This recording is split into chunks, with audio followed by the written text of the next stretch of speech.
The first hint that my new neighborhood was a homeowners association nightmare didn't come from the 37-page rulebook they slid under my door.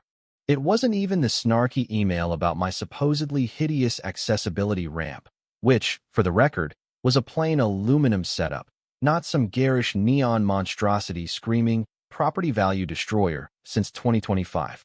No, the real wake-up call hit me at my first community meeting, when the HOA president, Margaret Pierce, stood up mid-discussion with a smile that could have doubled as a legal deposition prop and declared, "We'll be introducing a new bylaw banning excessive structural changes, specifically ramps and railings, to protect the aesthetic integrity of Pinewood Estates."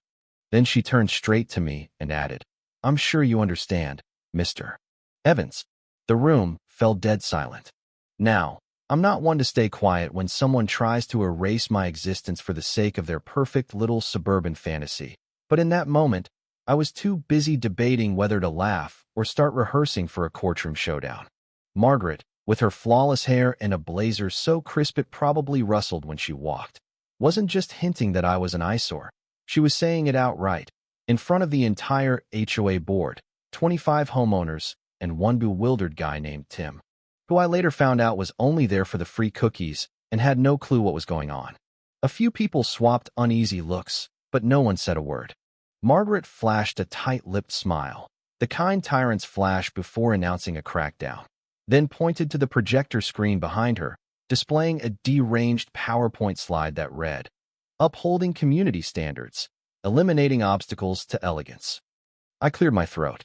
"You do realize I need that ramp too? You know, live here, right?" Margaret's smile didn't budge, but her eyes gleamed with the smugness of someone who'd been itching to say something awful under a veneer of civility. "Oh, Daniel, dear, this isn't about anyone specific. It's about consistency, uniformity. Pinewood Estates has to maintain a cohesive look." Tim, still munching on a cookie, leaned over and whispered, "What's cohesive mean?" I ignored him and kept my eyes on Margaret. "So, just to be clear, you're banning ramps and railings because they're ugly?" She let out a practiced chuckle, like a TV villain about to order a hit. "I wouldn't phrase it that way, but as you know, Pinewood Estates has a reputation to uphold. We've had complaints from potential buyers about," she waved a hand vaguely toward me, "visual distractions." I let out a sharp laugh. "Visual distractions? So my existence is a visual distraction now." Margaret sighed, acting as if she were the epitome of patience. "It's just that certain modifications make the neighborhood look untidy." "And by certain modifications, you mean my ramp?" She clasped her hands together. "The vote will be open to the board and all attendees." At this point, I was scanning the room, waiting for someone, anyone, to pipe up with a shred of decency. Mrs. Harper, a 70-something busybody who spent her days peering through her curtains, nodded like this was the greatest idea since indoor plumbing. A few others squirmed but stayed mute. Tim, finally catching on, stared at Margaret like she'd sprouted horns. I exhaled. "All right, let's say I entertain this lunacy. What's next? Banning wheelchairs? Well, I have to hop to my mailbox." Margaret's face lit up with glee. "Oh, don't be so dramatic." "Right?" I shot back. "I forgot, you're the victims here. Must be tough living in fear of a wheelchair ramp." A murmur ran through the crowd, and Margaret's smile faltered for a split second. It wasn't much, but it was something. "We'll now vote," she said, regaining her composure. "All in favor." Hands flew up, too many.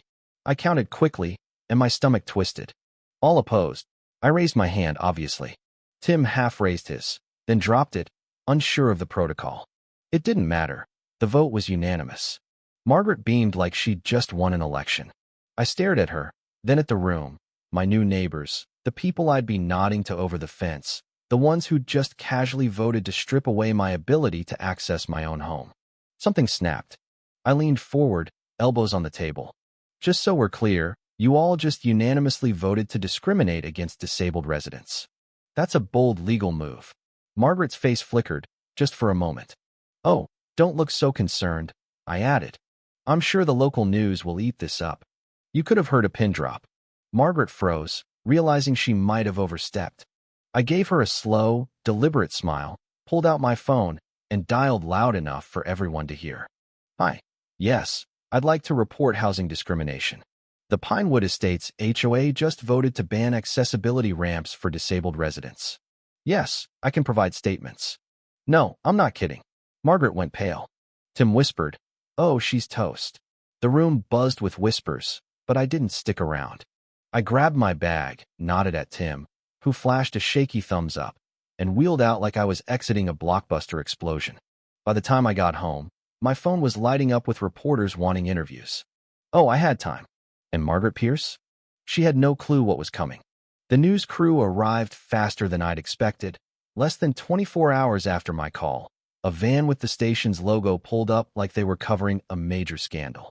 The reporter, Lisa Moreno, had the intensity of a true crime host and was clearly ready to turn this into a viral outrage piece. Before I could even say hello, she barked at her cameraman.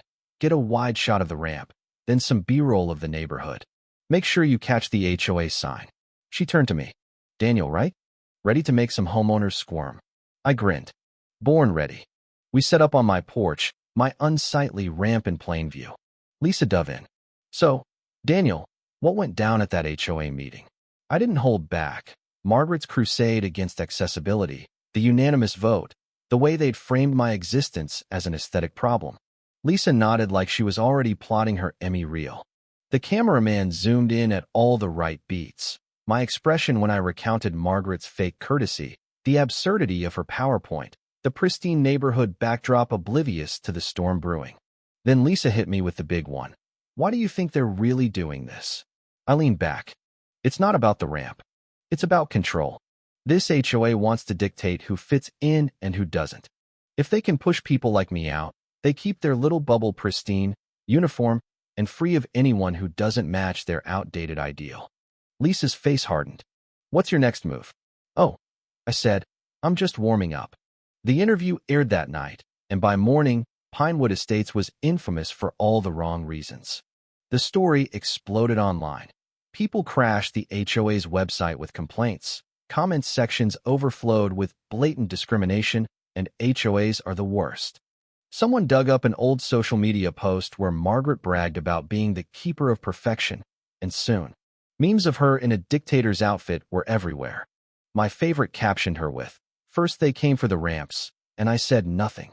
I figured Margaret would try damage control, maybe a fake apology, but I underestimated her. She doubled down. The next morning, a neighborhood email went out, dripping with barely concealed panic.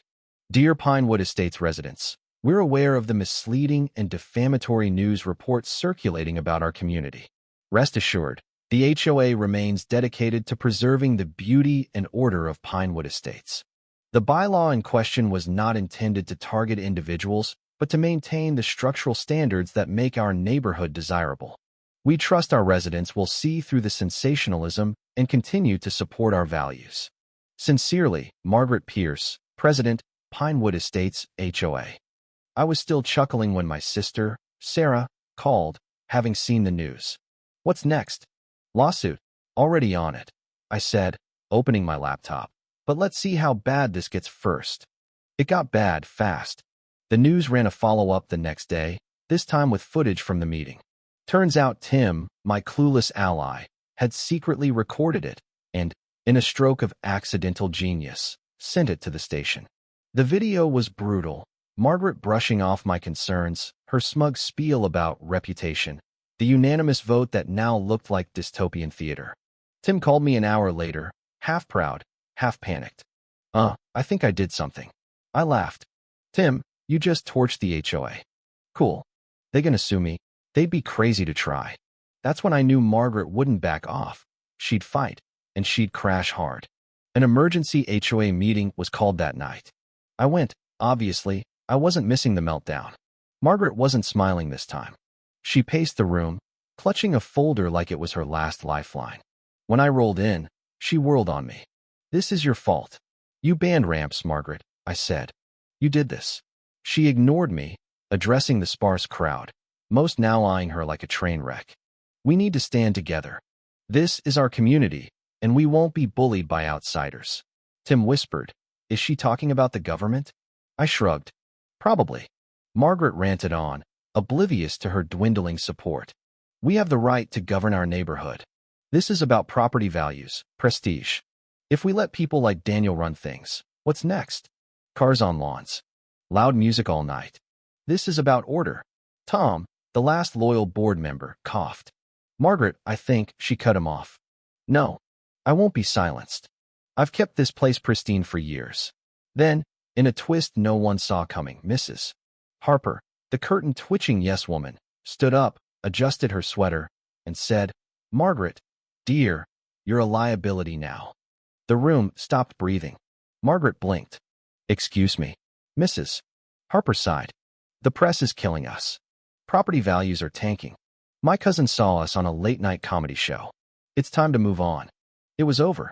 One by one, people agreed. We need new leadership, someone muttered. Even Tom sighed. I think you should step down, Margaret. She had no response. She'd ruled Pinewood Estates for years, dictating everything from flower beds to fence heights. And now, in a week, it was gone. 2 days later, she resigned. The Attorney General's office had already declared the ramp ban discriminatory and void, fining the HOA and ordering them to pay my legal fees. A new election followed, and, hilariously, Tim won as president, mostly because people wanted anyone but a tyrant. His first rule? Hey everyone, let's just chill, okay? Margaret sold her house and vanished. Rumor had it she surfaced in another HOA neighborhood nearby, and I pitied those folks. Pinewood Estates moved on, my ramp stayed put, and every so often, someone recognizes me as the guy who took down the HOA. I just smile and say, yep,